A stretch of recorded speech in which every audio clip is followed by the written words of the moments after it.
A mensagem da Bíblia. A beleza da Bíblia está em sua mensagem e na simetria de sua apresentação.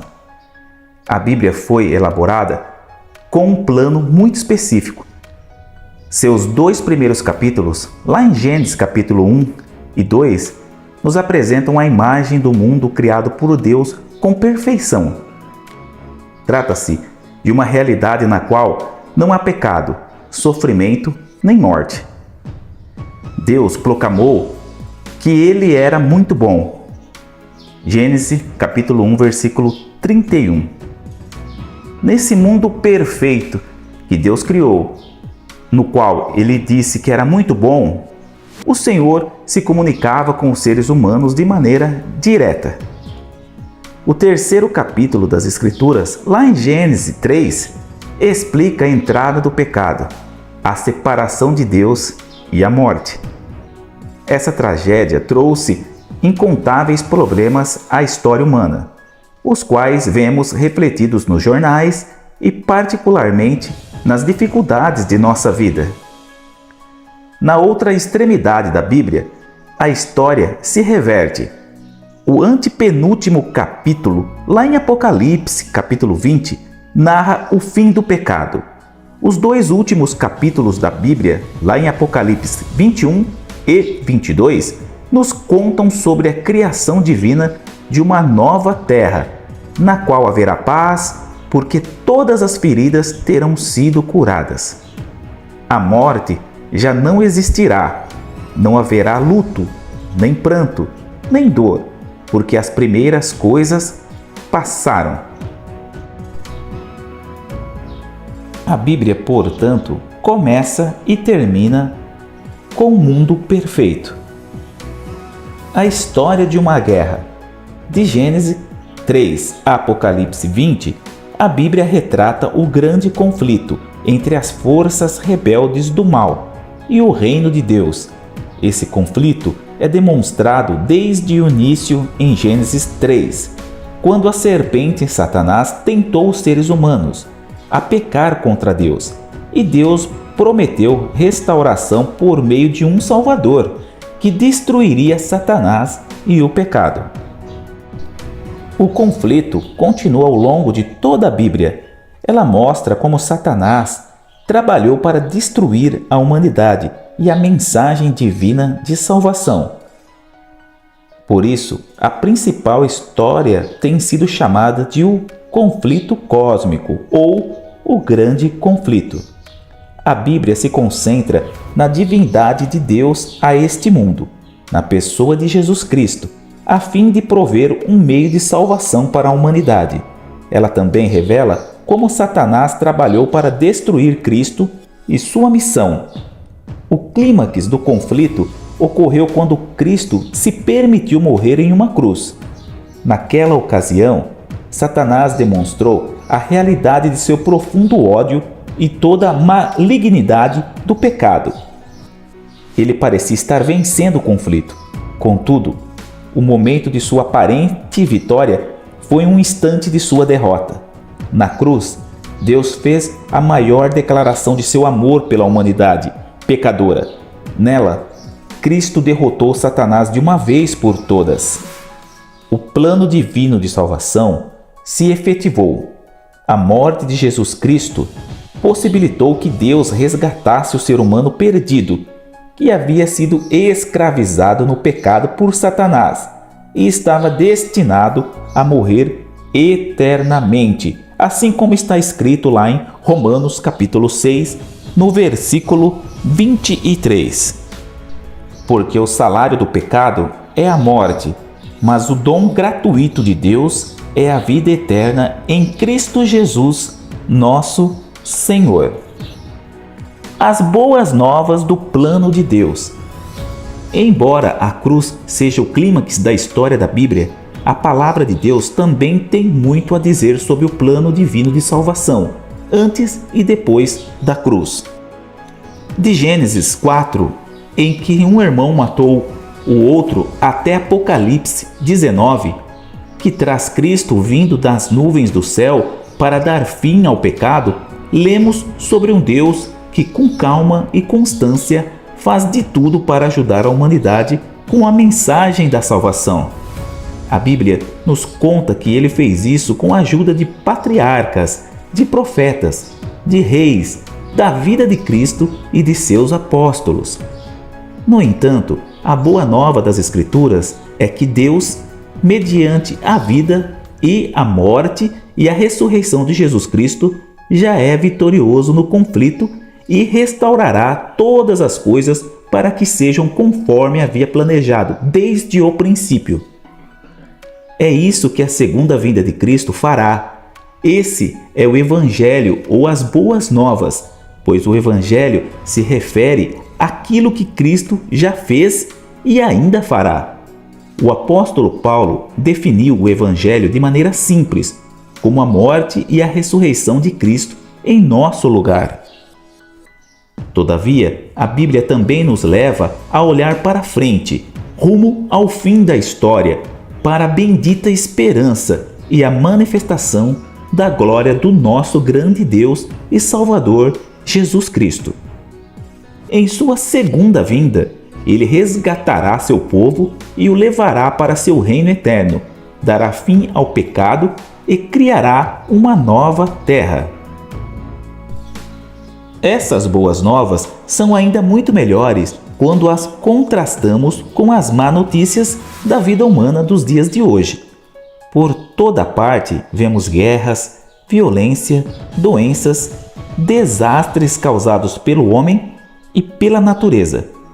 Em nosso coração, sabemos que o pecado impulsiona cada um de nós a sentir ganância, egoísmo e ódio. Tudo isso leva inevitavelmente ao abuso, a relacionamentos partidos, a enfermidades e, por fim, a separação de Deus pela morte eterna. A pior parte das más notícias é que os pecadores, rebeldes contra Deus e seus princípios, estão a caminho de receber exatamente aquilo que merecem, a morte eterna, conforme está escrito em Romanos capítulo 6, no versículo 23. Quando os pecadores recebem o que merecem, a justiça, isso é uma péssima notícia do ponto de vista deles. É nesse ponto que começa o melhor do Evangelho. Sim, o pecado significa separação de Deus, que leva à morte eterna. Entretanto, graças a Jesus, o Filho de Deus, que se tornou Deus em carne humana, o Pai pode aceitar a morte de Cristo na cruz em lugar de cada pecador para que não precisemos receber aquilo que merecemos. Jesus morreu em nosso lugar. Ele carregou a penalidade de nossos pecados no próprio corpo e absorveu a pena do pecado da morte eterna. Não necessitamos sofrer a morte eterna.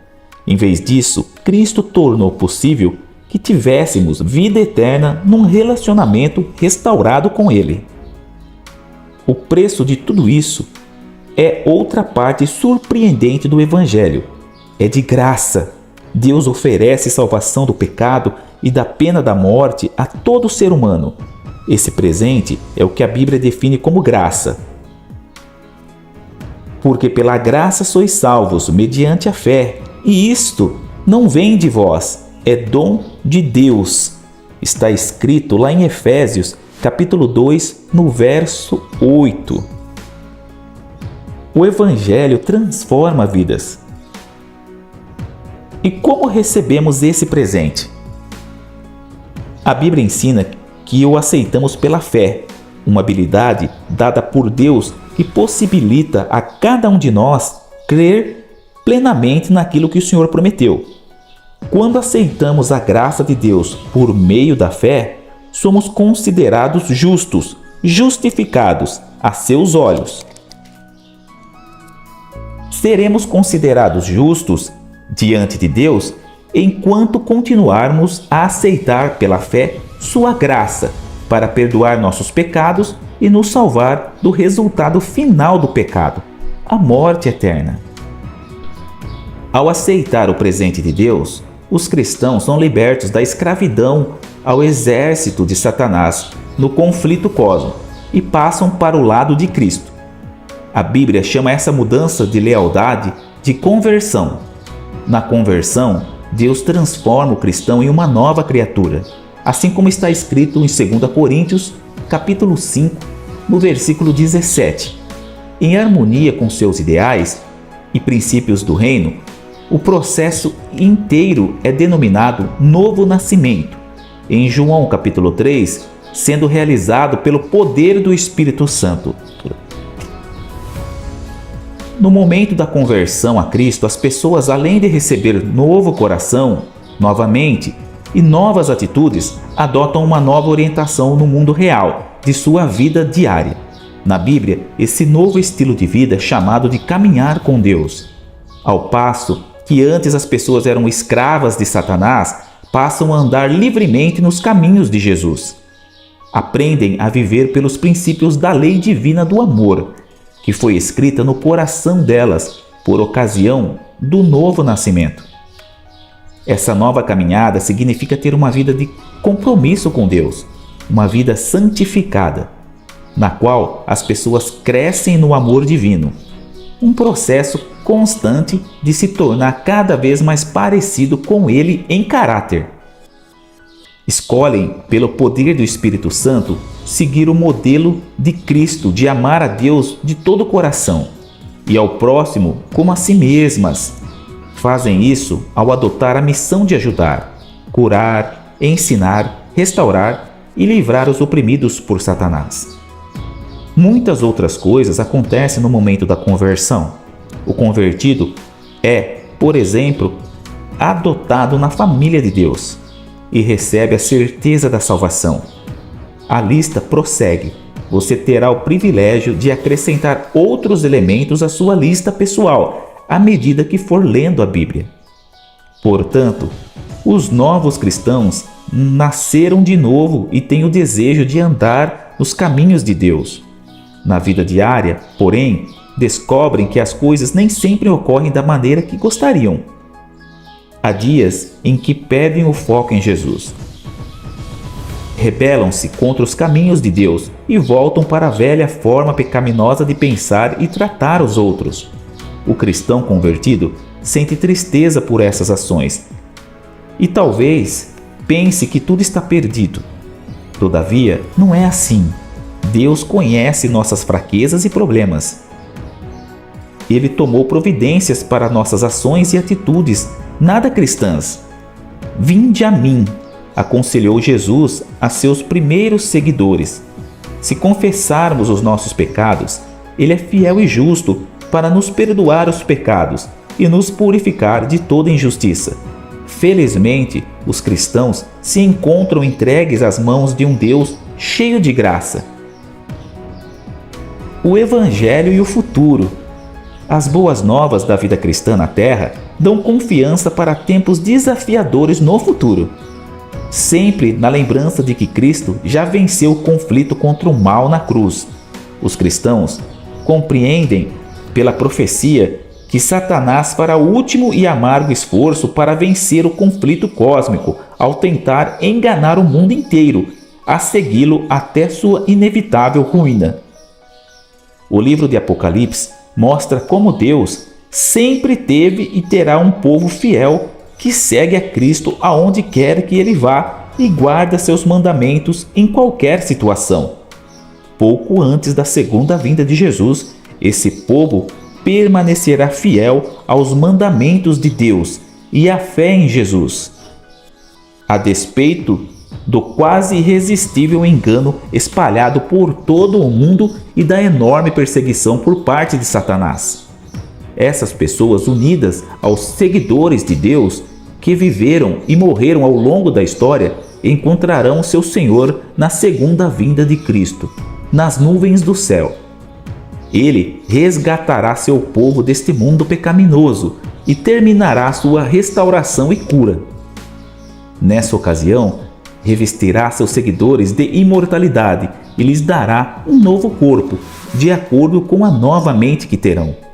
Recriará o mundo, transformando-o em um lar perfeito, no qual os problemas e terrores desta vida logo serão esquecidos, e seu povo viverá com Jesus Cristo, seu Senhor e Salvador, nesse mundo perfeito para todo o sempre.